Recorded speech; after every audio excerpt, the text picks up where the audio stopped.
Hello friends, कशा आहात? मजेतच राहायचं. तर आज आपण आपले नवीन टॉपिक शिकणार आहे. Work, energy and gravity. तिन्ही पण मजेदार टॉपिक आहेत.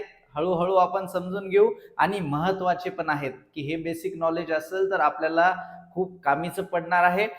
आता बघा, पहिला आपला वर्ड आहे वर्क, दुसरा आहे एनर्जी आणि तिसरा आहे ग्रॅव्हिटी. वर्क शब्द आपण नेहमी ऐकतो की मी कोणतं तरी काम करतोय, तर मी म्हणतो मी वर्क करतोय, बरोबर आहे. मग आता वर्क करण्यासाठी काय लागत असते? मी जेवलेला पाहिजे छानपैकी, खेळण्यासाठी किंवा कोणतंही काम करण्यासाठी माझ्याकडे एनर्जी पाहिजे. एनर्जी शिवाय वर्क होऊ शकते का? नाही. तर मग एनर्जी काय असते ते पण आपण शिकूया. आणि तिसरा एक आपला नेहमीचा मजेदार शब्द आहे ग्रॅव्हिटी, की कोणती पण गोष्ट जी वर गेलेली आहे, फेकलेली आहे, ती परत कुठे येते? आपोआप जमिनीकडे येते. इकडे तिकडे जाते का? नाही. तर मग तेव्हा आपण काय म्हणतो की काय आहे? ग्रॅव्हिटी आहे. ठीक आहे. मग या शब्दांना अजून सविस्तर आपण शिकूयात. चल सुरू करूयात आपण. तर वॉर्मअप क्वेश्चन आपले नेहमी सारखे, की कोणती पण एक हेवी बॅग आहे, ती जर आपण फक्त पकडून ठेवतोय, त्याची काही हालचाल व्हायला लागली नाही, काही नाही, तर तिथे वर्क व्हायला लागलं का? त्याच्यानंतर दुसरा प्रश्न पडतो आपल्याला, why do object fall down, की कोणते पण गोष्टी खाली का पडतात? तिसरं, why do we feel tired after playing, की खेळल्याच्या नंतर आपल्याला थकवा का जाणवतो, आपण टायर्ड का होतो? ठीक आहे. तर ह्या गोष्टीचे सगळे उत्तर आपण आजचं सेशन झाल्याच्या नंतर आपल्याला याची उत्तरे मिळून जातील. आता पहिला आपल्याला कन्सेप्ट शिकायचा आहे कोणता आज? वर्क. तर what is work? Work is done when. आता कार्य किंवा काम तेव्हाच झालं म्हणून आपण वर्क तेव्हाच घडते म्हणून जेव्हा आपण तिथे काय अप्लाय करू? फोर्स अप्लाय करू. की मी एखादी गोष्ट, एखादी बॅग काय करत आहे? लोटत आहे, तर मी फोर्स लावतोय. दुसरं, नुसतं फोर्स लावणं वर्क नसते, तर ऑब्जेक्ट मूव्ह पण झाला पाहिजे. की मी ती जी बॅग आहे ती फोर्सने लोटतोय आणि ती बॅग पुढे पुढे पण चालली, तर मग मी म्हणतो की तिथे काय होत आहे? वर्क होत आहे. No movement no work. आपण जर म्हटलं की मी नुसता फोर्सच लावतोय, मुवमेंट कशाची चालूच नाही, तर मग तिथे वर्क चालू आहे का? नाही. मग नंतर पुढे बघा, when work is not done. आता वर्क चालू नाही असं कधी म्हणू शकतो आपण? जेव्हा आपण बॅग पकडलेली आहे, अशी स्थिर पकडलेली आहे, ती बॅग मूव्ह नाही व्हायला लागली, तर मग आपण काय म्हणतो? मुवमेंट नाही, तर वर्क नाही. नंतर pushing a wall it doesn't move. आता इथे आपण एक फोटोमध्ये बघू शकतो की हे बाळ काय करते? ती भिंत लोटते. आता भिंत लोटल्याच्या नंतर भिंत जर मूव्ह व्हायला लागली नाही, तर याचा अर्थ तिथे फक्त फोर्स लागतोय, मुवमेंट आहे का चालू? नाही. तर तिथे पण वर्क चालू नाही. Next, examples of work. आता आपण वर्कचे एक्झाम्पल बघू. वर्क कधी व्हायला लागलं? मग जेव्हा आपण बुक काय करतोय? लिफ्ट करतोय, उचलतोय, तर बुक हालचालीमध्ये आहे, वर्क व्हायला लागलं. Next, kicking a ball. Ball काय केला जात आहे? फुटबॉल किक केला जातोय. मग फुटबॉल किक केला जातोय, तर बॉल मोशन मध्ये येतोय, आणि मोशन मध्ये येत आहे, याचा अर्थ काय चालू आहे? वर्क डन चालू आहे. त्याच्यानंतर pulling a chair. Pulling a chair म्हणजे काय? इथे बघा, एक जण काय करतोय? ती चेअर पुल करतोय, ओढतोय. मग ते फोर्स लावल्यानंतर चेअर मोशन मध्ये आली, तर मग काय चालू आहे? तिथे वर्क चालू आहे. ओके. तर नंतर आता आपण आपला महत्वाचा शब्द शिकूया, नवीन टॉपिक दुसरा आजचा, एनर्जी. ठीक आहे. आता एनर्जी काय असते बघा? एनर्जी म्हणजे ॲबिलिटी टू डू वर्क. आपण मगाच सांगितलं की कोणतं पण कार्य घडायचं असेल तर त्याच्याकडे काय लागते? एनर्जी. आता आपला फॅन आहे, फॅनला जर फिरायचा असेल तर तसाच तो नाही फिरणार, त्याला इलेक्ट्रिकल एनर्जी लागते. आपल्याला पण काही कामं करायची असतील तर आपल्याला पण जेवण करायला लागते, तर आपल्याला पण ती एनर्जी पाहिजे. तर एनर्जी शिवाय कोणतंच वर्क होऊ शकत नाही. नंतर बघा example, you need energy to play, run, study. तुमच्यामध्ये जर एनर्जीच नसेल, आपण खूप थकलेलो असेल, तर आपला अभ्यासात पण मन लागत नाही, आपण अभ्यास पण करू शकत नाही, किंवा आपण खेळू पण शकत नाही, किंवा आपण पळू पण शकत नाही. ह्या सगळ्या गोष्टींसाठी काय लागते? एनर्जी लागते. ठीक आहे. चलो नेक्स्ट, टाइप्स ऑफ एनर्जी. आता एनर्जीचे कोणकोणते महत्वाचे प्रकार असतात? तर एनर्जीचे दोन मेन प्रकार आहेत. एक एनर्जी आहे कायनेटिक एनर्जी, आणि दुसरी एक एनर्जी आहे ज्याला काय म्हणतो आपण? Potential energy. हळूहळू आपण ही एनर्जी समजून घेऊ. ठीक आहे. आता जेव्हा पंखा बंद आहे, तेव्हा तुम्ही पंख्याच्या पात्याला हात लावा, आपल्याला काही होते का? नाही. परंतु पंखा आपण फुल स्पीडवर केला आणि त्याच्या मधात जर आपण हात आता टाकला तर आपल्या हाताला काय बसते, जोरात झटका बसते. असं का झालं? कारण की आता त्या पंख्याकडे मोशनमुळं त्या पात्यांमध्ये कशी आलेली आहे, जास्त एनर्जी आलेली आहे. समजलं? आणि ह्या जास्त एनर्जीमुळे आपल्याला झटका मिळालेला आहे. तर मग त्या मोशनमुळे तिथे एनर्जी कशी आहे, जास्त आहे. याचा अर्थ ही एनर्जी कोणती एनर्जी आहे? Energy of motion.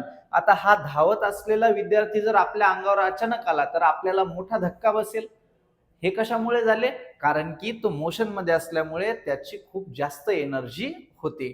मग जो बॉय रनिंग करत आहे त्याच्याकडे एनर्जी कोणती असते? Kinetic energy. तर मोशन वाली एनर्जी म्हणजे कोणती एनर्जी? Kinetic energy. ओके. आता नेक्स्ट काय आहे? Potential energy. आता ही एनर्जी व्यवस्थित समजून घ्यावी लागेल आपल्याला.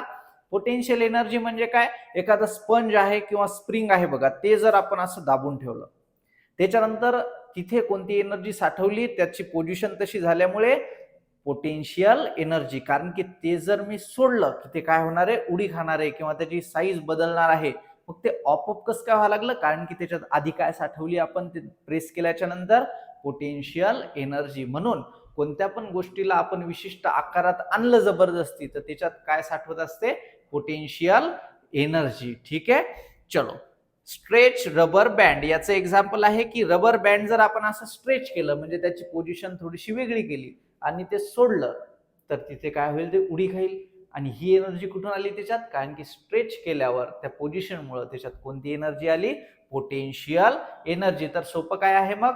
मोशनमुळे येणारी एनर्जी कायनेटिक एनर्जी, विशिष्ट आपण काहीतरी बदल केला त्याच्या पोझिशन मध्ये तेव्हाची एनर्जी साठवलेली पोटेन्शियल एनर्जी.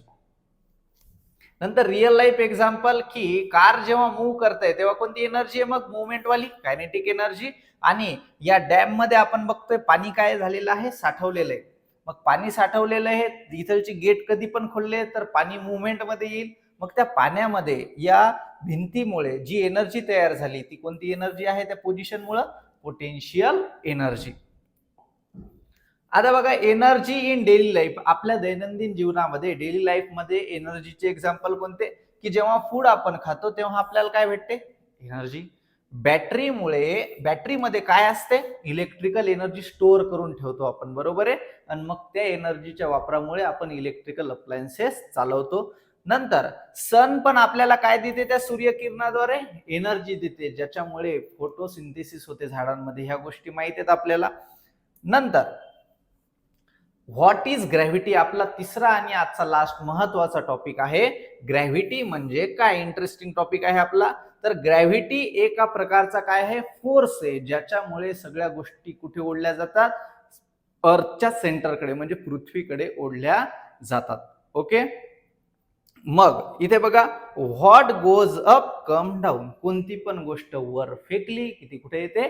खाली येते. कोणामुळे येते? मग एक फोर्स आहे जी पृथ्वी लावते आणि सगळ्या गोष्टी स्वतःकडे ओढते, त्याला आपण काय म्हणत असतो? ग्रॅव्हिटी म्हणत असतो. बघा, एक्झाम्पल ऑफ ग्रॅव्हिटी की जेव्हा एखादा सफरचंद पडतोय तर ते वर जातो का? नाही, खाली येतोय. मग खाली कोण ओढतंय? एक फोर्स, ज्याला आपण काय म्हणतो? ग्रॅव्हिटी. दुसरं, पाऊस जेव्हा ढगांद्वारे तयार होतो तर पाऊस मग इकडे तिकडे कुठे अजून वर जातो का? नाही, तर तो पण कुठे येतो? खाली येतो. खाली कशामुळे येते? कारण की एक फोर्स परत ओढतोय, तर तो कोण आहे? पृथ्वीद्वारे ग्रॅव्हिटी. आणि तिसरं, जम्पिंग अँड कमिंग डाऊन, की तुम्ही एखाद्या वेळेस उडी खाऊन बघा. आणि आपण नेहमी पळताना पळतो आणि उडी खाल्ल्याच्या नंतर तुम्ही वरच नाही जात, तुम्ही कुठे येत असता? खाली येत असतात. ते पण कोणत्या फोर्समुळे? ग्रॅव्हिटीमुळे. ओके. नेक्स्ट बघा, व्हाय ग्रॅव्हिटी इज इम्पॉर्टंट. आता आपल्या मानवांसाठी किंवा कोणत्या पण सजीव सृष्टीसाठी ग्रॅव्हिटी का महत्वाची आहे? आता आपल्याला पृथ्वीवर कोण ठेवते? ग्रॅव्हिटी. आपण इकडे तिकडे उडत का नाही? कारण की आपल्याला ओढून कोण ठेवलेलं आहे? ग्रॅव्हिटीनं. नंतर होल्ड्स एअर अँड वॉटर. जे काही वातावरणामध्ये हवा आहे ती हवा निसर्गात सगळीकडे जाऊ शकली असती, परंतु आपण ती हवा इथेच जाणवतो नेहमी, कारण की ती ब्रह्मांडात दुसरीकडे जात नाही. कारण की त्या हवेला पण कोणी ओढून ठेवलेलं आहे? ग्रॅव्हिटीने. आणि पाणी पण कधी जमिनीवरचं पाणी वर जाताना बघितलं का आपण? नाही. ठीक आहे. कशामुळे? कारण की त्या पाण्याला पण, त्या समुद्रातल्या, महासागरातल्या सगळ्या पाण्याला कोणी होल्ड करून ठेवलेलं आहे? ग्रॅव्हिटीने होल्ड करून ठेवलेलं आहे. त्याच्यानंतर helps planet stay in orbit. आता आपण म्हटलं की इथे सन आहे आणि या सन भोवती काय होतंय? अर्थ फिरतीये. समजा कोण फिरतीये? अर्थ फिरते असं आपण म्हटलं. तर ही अर्थ इकडे तिकडे का जात नाही? कारण की यांच्यामध्ये पण कोणता फोर्स आहे? ग्रॅव्हिटी. कोणता फोर्स आहे? ग्रॅव्हिटी. ओके. नेक्स्ट बघा, ऍक्टिव्हिटी आपली की तुम्ही काय करा, एक पेन घ्या किंवा बुक घ्या. काय होईल? ते जर सोडून दिलं तर ते सोडून दिल्याच्या नंतर ते काय होतात? पडतात. सांगा मग कशामुळे पडतात? तर कोणत्या फोर्समुळे पडतात? ग्रॅव्हिटीमुळे. ओके. आपण ट्राय करू. बघा, वर जाते का खाली जाते बघू. ठीक आहे. चलो, तर खाली आला तर कोणता फोर्स लागला? ग्रॅव्हिटी. तर ग्रॅव्हिटी सगळ्या गोष्टींना खाली ओढते हे आपल्याला माहिती झालं. नंतर काही इम्पॉर्टंट पॉइंट्स आहेत की फोर्स आणि लावल्याच्या नंतर मुवमेंट जर होत असेल, आजचं पूर्ण एक सारांश बघू आपण की फोर्स लावल्याच्या नंतर जर मुवमेंट होत असेल तरच काय म्हणतो आपण? वर्क होत आहे. एनर्जी जर असेल तेव्हाच काय होत असते? वर्क केल्या जाऊ शकते. आणि नेक्स्ट, ग्रॅव्हिटी काय करत असते? प्रत्येक गोष्टीला अर्थकडे ओढत असते. हे 3 मेन मुद्दे आपण आज शिकलेलो आहोत, डिस्कस केलेले आहेत. आता एक क्विज आहे, याची उत्तरं तुम्हाला यायला हवे. जर मन लावून ऐकलं असेल तर. What is work? लक्षात आलं आपलं? जेव्हा फोर्स लावला, मुवमेंट झाली, त्याला आपण वर्क म्हणतो. एक एक्झाम्पल सांगा आता एनर्जीचं, तुम्हाला यायला पाहिजे आता. What is gravity? तर ग्रॅव्हिटी काय आहे? मग एक फोर्स आहे ज्याच्यामुळे सगळ्या गोष्टी ओढल्या चालल्या. आणि व्हाय डू ऑब्जेक्ट फॉल डाऊन? कोणत्या पण गोष्टी वरून खालीच का पडतात? तर तुम्हाला आता त्याचं उत्तर माहिती आहे.